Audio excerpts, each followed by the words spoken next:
Hi everyone, this is Steve Ludlow from Harlow Group. Today I have with me Tony Hughes. Tony was the speaker today at the Sales Mastermind event, which is happening every 2 months. Tony is actually the most read B2B sales blogger on LinkedIn, and he's spending some time with us today.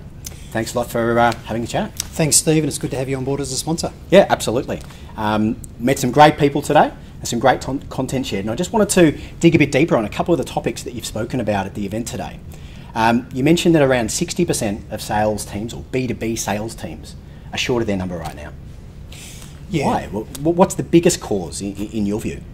Well, depending on whose statistics you believe, anywhere from 40% up to as high as 2/3 of B2B salespeople don't make their numbers. Okay. And there's a number of reasons for that. Obviously, in the as-a-service world, average transaction size is getting smaller and selling is not becoming any easier, and everyone's high-value solutions over time become commodities. And if you add to that, the way that most companies operate is they have this insane, relentless desire for growth.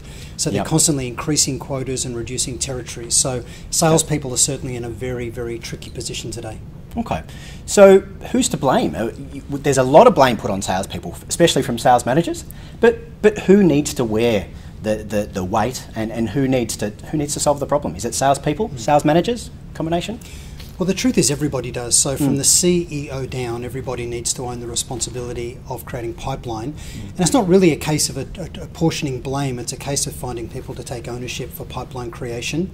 So the reality is that every salesperson needs to own the creation of their own sales pipeline, regardless of what sales and marketing are doing for them, and also inside sales with sales development reps providing leads. But no salesperson today can make quota just on the leads that come from marketing and inside sales.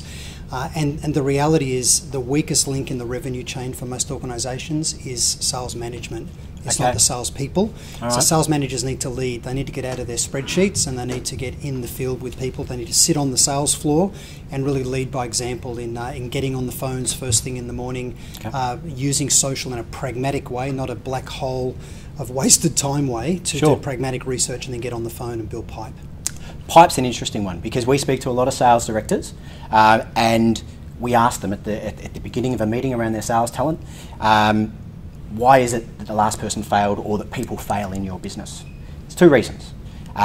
One, lack of pipeline, and when they diagnose it themselves, it's a lack of discipline around getting on the phone and speaking to enough prospects and using the social phone, I think you call it. Yeah. So that's the first thing. And the second thing is that when they do get the opportunity to meet the customer, they have an inability to peel back the layers of their requirements and truly understand the business need in order to sell their solution as the solution to that need.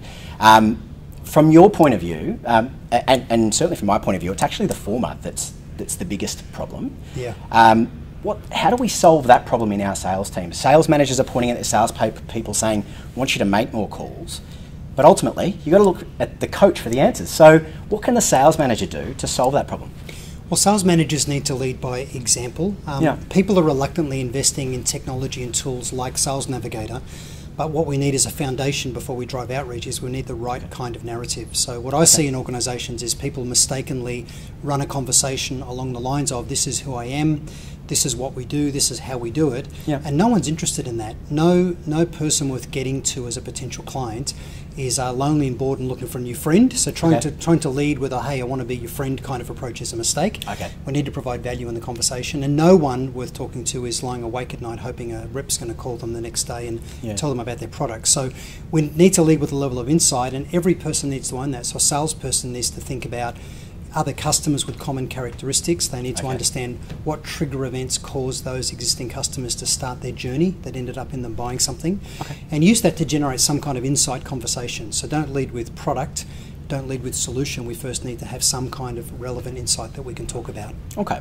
The problem I'm seeing increasingly so is that there's a lot of talk about social selling, and so we're using LinkedIn, we're using all these sorts of tools. Yet one of the things that you spoke about today was making sure your people are on the phone at 7:45 a.m. in the morning every day, and getting out an hour or two or whatever's required of prospecting time, using the social phone as you call it.